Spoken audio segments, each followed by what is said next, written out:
Piouf, ça va Piouf? Oui, ça va Piouf. Il s'agirait de grandir. Bonjour à tous et bienvenue sur cette nouvelle vidéo qui va parler mode. C'était le sujet de ma toute première vidéo, donc il y a plus de 2 ans maintenant. J'en ai jamais refait depuis, pourtant c'est un sujet auquel je tiens beaucoup. Là ça y est, j'ai enfin réussi à terminer l'écriture de cette vidéo.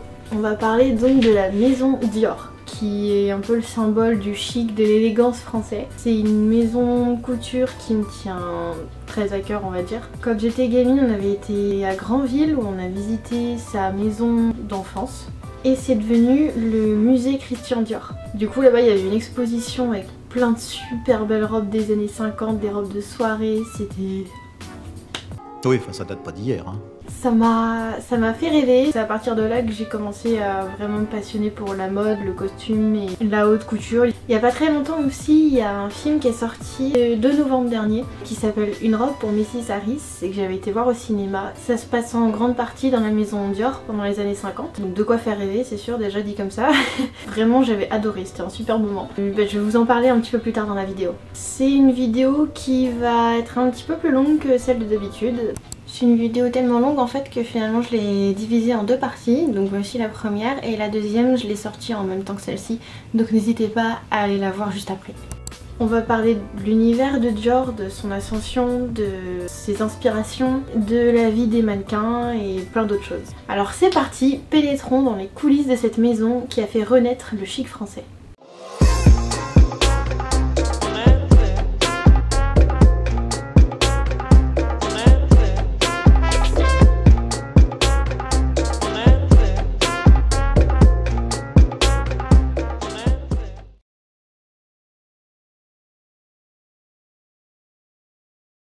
Christian Dior, donc le fondateur, il est né en 1905 à Granville et il a grandi dans la villa qu'on appelle la villa des Rombes. Je sais jamais comment on dit. Rombes. Elle avait été achetée par ses parents quand il avait juste 3 ans et depuis 1987, cette villa est le musée Christian Dior. C'est une villa 19e qui a été construite sur la falaise et dont les jardins donnent une super vue sur les îles anglo-normandes. Son nom, les Rombes, est un terme de marine. C'est, je cite, les 32 divisions de la rose des vents. Du coup, cet élément est pas mal visible dans les ornementations de la maison. Et Christian Dior dira même dans ses mémoires à propos de cette maison: « J'en garde le souvenir le plus tendre et le plus émerveillé, que dis-je, ma vie, mon style doivent presque tout à sa situation et à son architecture. » Un lieu qui est donc très inspirant et apaisant pour lui. Et ce qui va marquer son esprit, ce sont les 2 couleurs qu'il y a à cette villa, qui est le rose et le gris. Des couleurs qui seront très présentes bien plus tard dans ses collections. Et il a d'ailleurs écrit en 1956 dans Christian Dior et moi: « La maison d'enfance était crépie d'un rose très doux mélangé avec du gravier gris et ces 2 couleurs sont demeurées en couture mes teintes de prédilection. » Et il est aussi très sensible aux roses qu'il y a dans le jardin, à leur odeur, à la douceur des pétales, leur couleur, et il a d'ailleurs appris tous leurs noms. Des roses qui inspireront ses parfums, mais aussi les ornementations de ses robes et ses bijoux. Mais en 1911, la famille déménage à Paris et cette villa devient une maison secondaire pour les vacances. Cet appartement parisien est décoré de style néo-Louis XVI, ce qui donne déjà ce goût à Christian Dior des styles anciens. Cette nouvelle vie parisienne permet à Christian Dior de rencontrer des dizaines d'années après plusieurs artistes comme Jean Cocteau, qui est artiste, auteur, réalisateur, celui qui a fait notamment La Belle et la Bête. Je vous répugne. Vous me trouvez bien laid. Je ne sais pas mentir, la bête. Il a rencontré aussi Erik Satie, qui est compositeur. En 1932, Christian, qui exposait déjà des tableaux dans une galerie, expose les œuvres d'artistes très renommés comme Dali, Matisse ou Giacometti. Mais la même année, le père de Christian meurt. C'est sa mère en fait. Qui c'est qui est mort là? Qu'est-ce que vous racontez? Mais la même année, la mère de Christian meurt et son père a des grosses difficultés financières. Il n'a plus rien et il est obligé de vendre la villa de Granville. C'est la ville qui la rachète et en 1938, elle ouvre les jardins au public.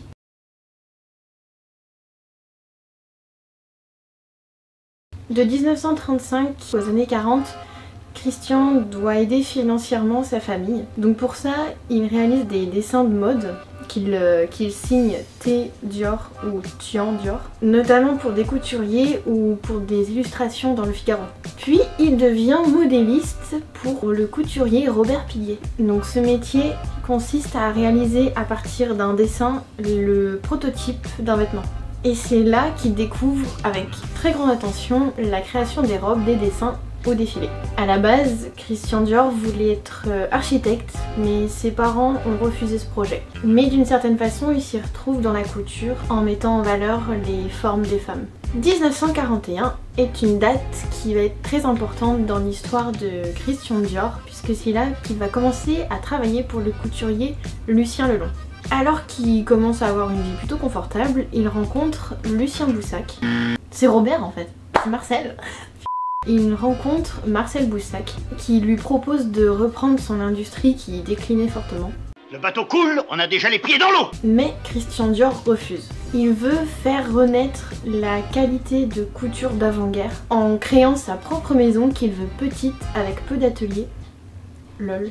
Et celle-ci s'adresserait à des femmes qu'il dit vraiment élégantes. Et Marcel Boussac décide alors de financer cette nouvelle maison de couture.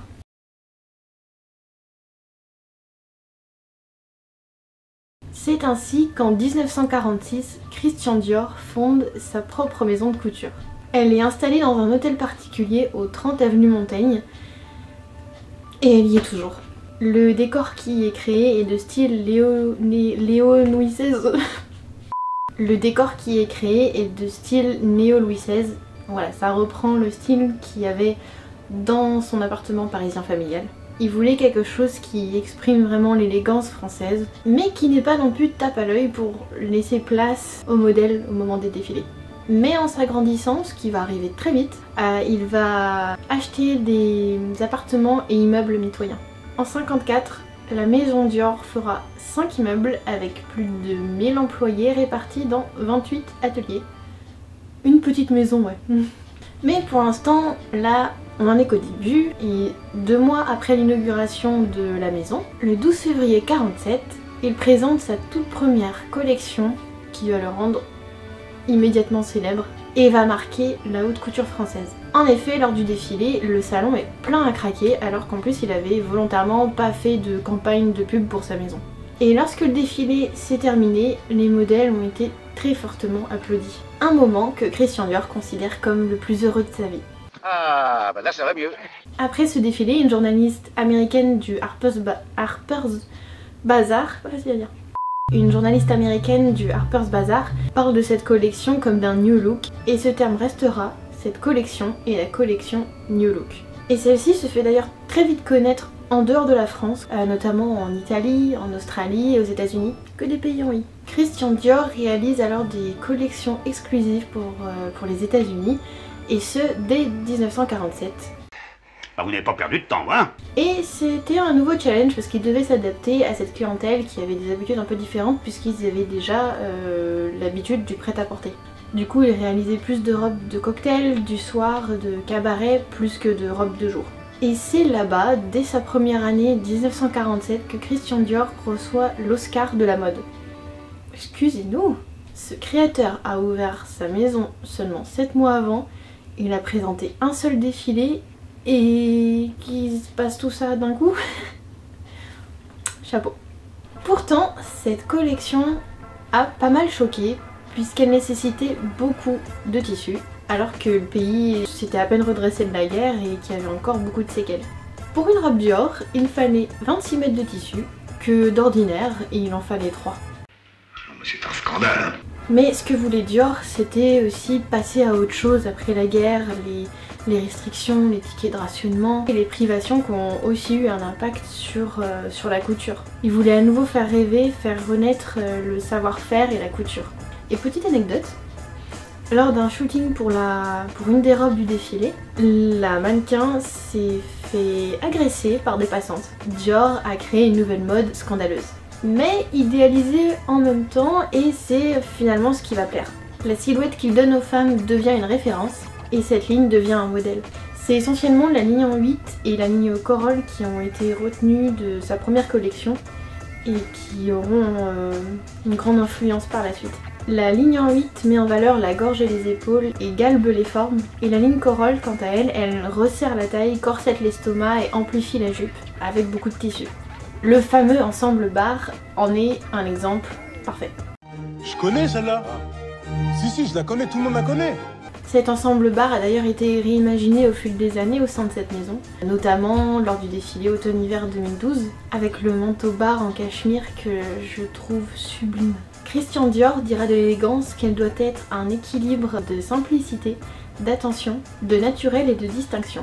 Dans ses collections suivantes, il a présenté de nouvelles lignes, comme la ligne zigzag ou ailée, et toutes les formes données par ses toilettes confirment sa volonté de mettre toujours en valeur le corps de la femme, élancée, dansante.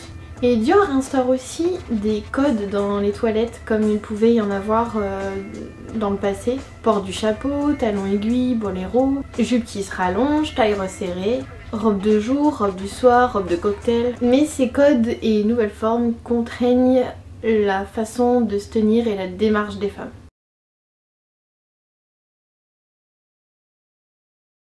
En 1950, Christian Dior reçoit la Légion d'honneur, notamment parce qu'il a permis de faire renaître la haute couture française, et ce, à l'international. Et pour réaliser ces tenues qui faisaient rêver le monde, Christian Dior n'était évidemment pas seul. Il avait son assistante personnelle, Raymonde Zenacker, qu'il considérait comme un second de lui-même. Il y avait la première d'atelier qui faisait le lien entre le bureau et les ateliers, la chargée de boutique, une secrétaire, la chef de cabine, Madame Turckheim, qui s'occupe des mannequins, des chargés de relations publiques, des vendeuses, des créateurs, des collaborateurs comme Pierre Cardin ou Yves Saint Laurent.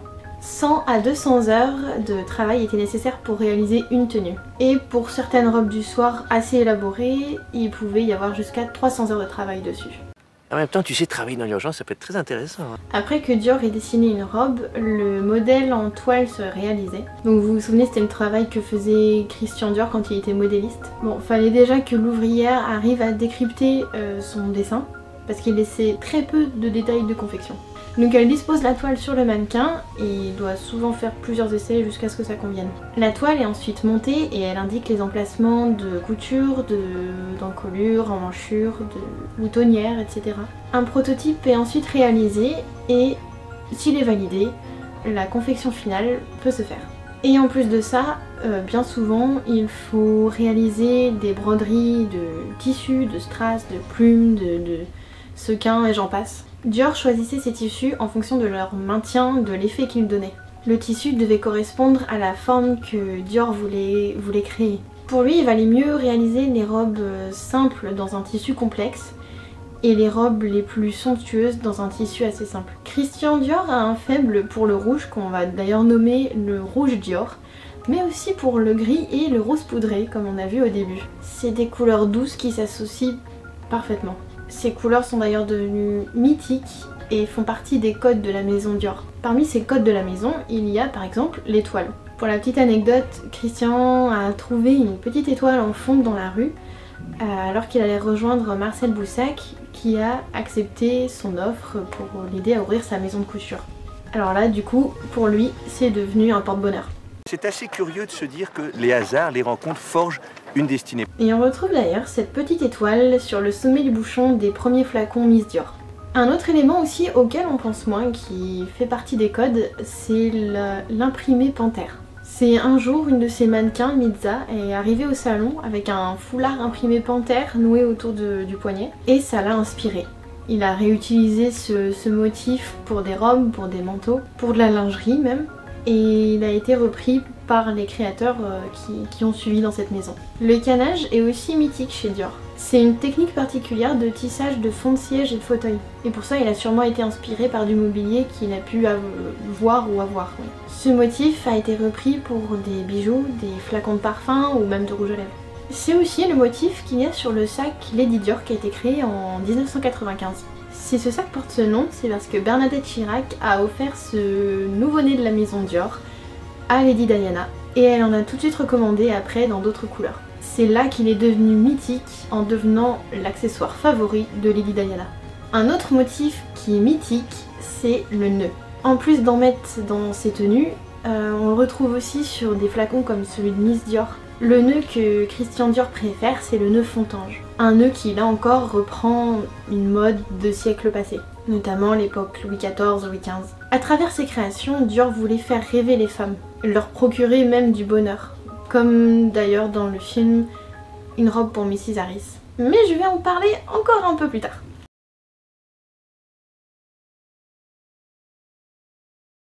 Les mannequins aussi avaient une grande importance pour Dior. Elles pouvaient lui inspirer une tenue ou un mouvement à donner à la robe. En 1947, c'est même lui qui a fait passer les castings aux mannequins. Il a écrit, toujours dans Christian Dior et moi, « Mes mannequins, c'est la vie de mes robes et je veux que mes robes soient heureuses. » C'est quand même beau.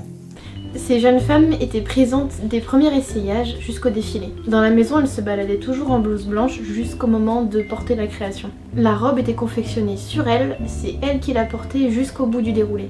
On a surtout retenu les noms des mannequins Tania, Renée, Victoire et Lucky. Et à propos de cette dernière, Christian disait « Elle ne porte pas une robe, elle la joue ». Mais la mannequin préférée de Christian, c'était Victoire, alors qu'on disait en plus qu'elle était petite et qu'elle marchait mal. Mais Dior lui trouvait un air canaille et un sourire un peu méprisant qui était très actuel. Et oui, c'est la même mannequin qu'après chez Yves Saint Laurent pour qui elle a été une muse non négligeable. Christian Dior disait qu'un mannequin restait en général entre 3 et 8 ans dans une même maison. La vie des mannequins était assez difficile. Entre les essayages, les photographies, les présentations et enfin le défilé pour qu'après tout se termine d'un coup.